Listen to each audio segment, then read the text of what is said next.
Hello. Today I'd like to talk about game objectives, and this is sort of an interesting point, and something to think about with respect to Neverending Nightmares, but also games in general. Sometimes people ask me, I was at Indiecade and blah blah blah, and they say, what's the objective of the game? And so the objective of the game, of Neverending Nightmares, is to wake up. But nothing you do really directly wakes you up.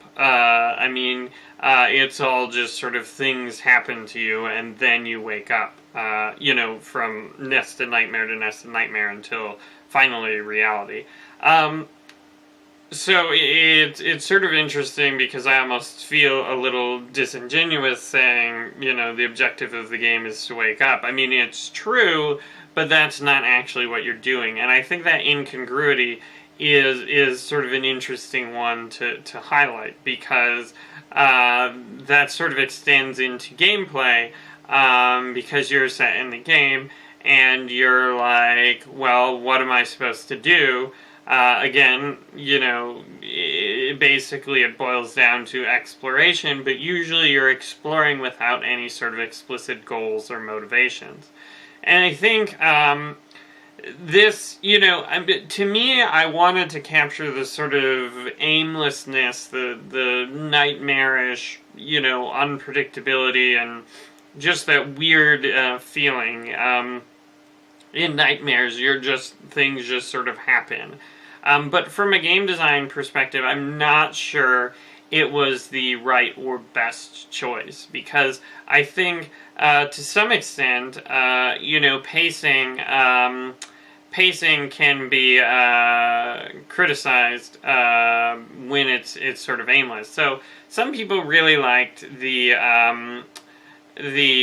Coming Storm basically Kickstarter demo level, and then felt like, I think I read a review today, it was like 3 out of 10, and it said the Kickstarter demo had all the best stuff, and the rest of the game was terrible. More or less, I'm paraphrasing, but clearly the person, gave us a 3 out of 10, and they didn't like it. It's interesting that they point out the Coming Storm, because the Coming Storm was very carefully designed to give you an objective.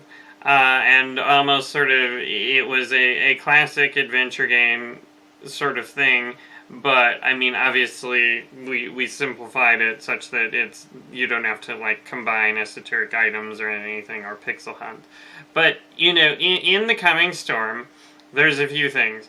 Firstly, you see the stairs down first. So that's your primary objective, and it's the thing that you see first. And you go down there, and well, I guess it's not your primary objective, but it's an objective, and you go down there, and then you realize, maybe I need a light.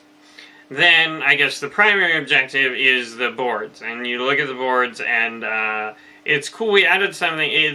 There's supposed to be a noise of a gentle sort of rope creaking behind the boards. It was really tough to get it to stand out in the mix, but Eduardo added it, so if you do the closer look, you can hear the rope creaking more clearly.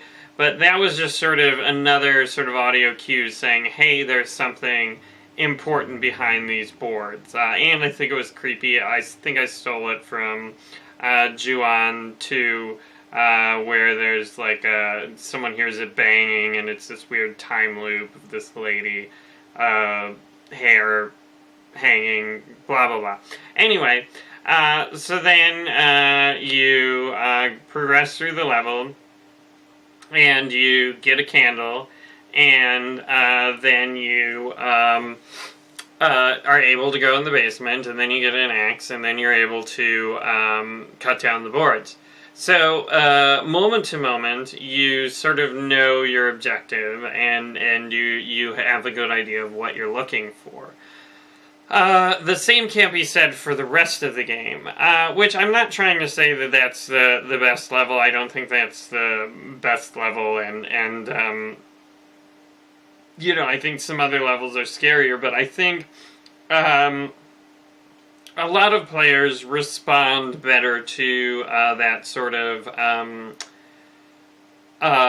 clear objective. And the only other objective we have in the entire game is getting the milk, which I don't know how other people read it, but I mean, it seems like if you looking for direction, like objectives, that's sort of a good objective, and that's sort of an interesting hook for the level.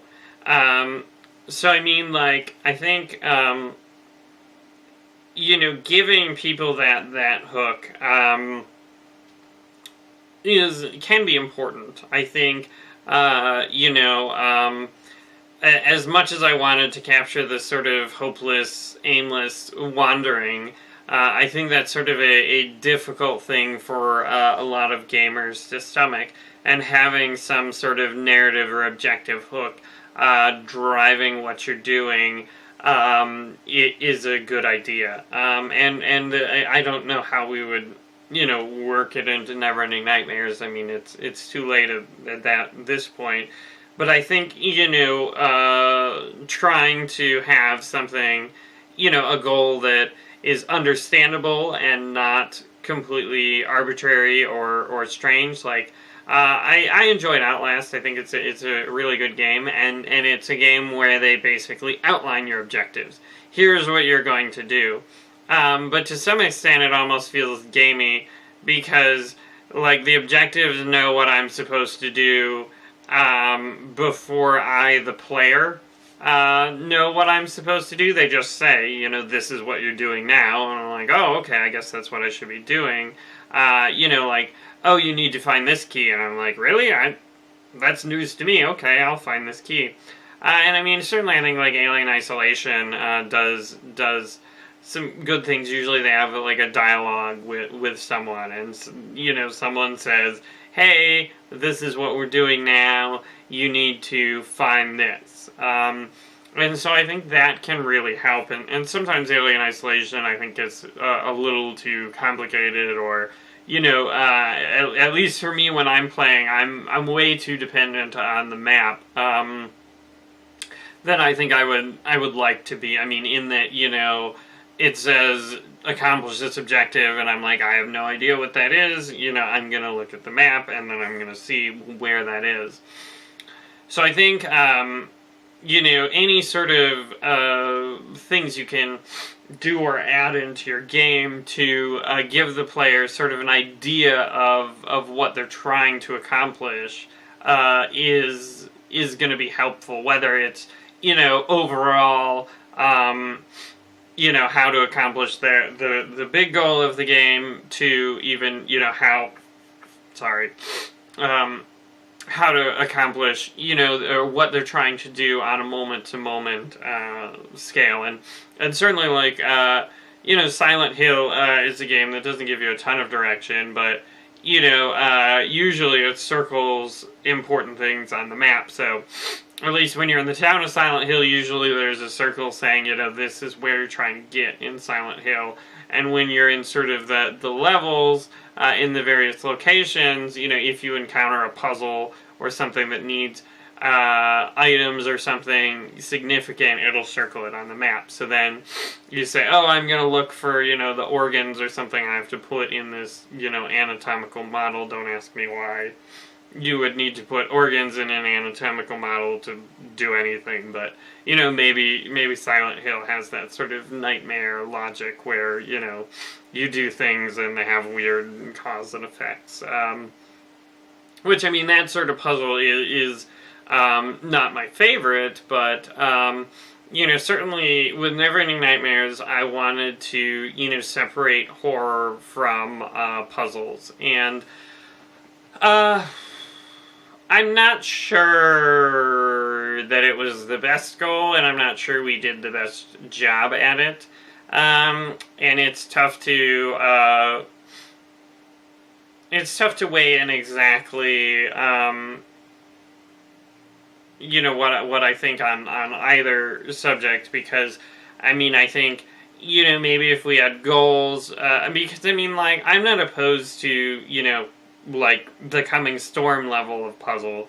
Certainly, some people draw the criticism that Neverending Nightmares is really easy, and the puzzles are super easy and don't take any thought. And to me, that doesn't bother me. But that style of puzzle may help with sort of objectives and giving the player the feeling of accomplishment when they do something, rather than solely being exploration focused. So, I mean, I'm not willing to concede defeat and say we need puzzles, but I think having those sort of interactive elements where you gotta, maybe even, I hate to say it, find a key. What, overused game mechanic. What's used more than finding keys, but I mean, even I think finding a key gives you an objective. You find a locked door, you know you need a key, or you find a key, there's going to be a door for it. So certainly I'm thinking a lot more about how to have those style of interactions. Anyway, thanks for watching.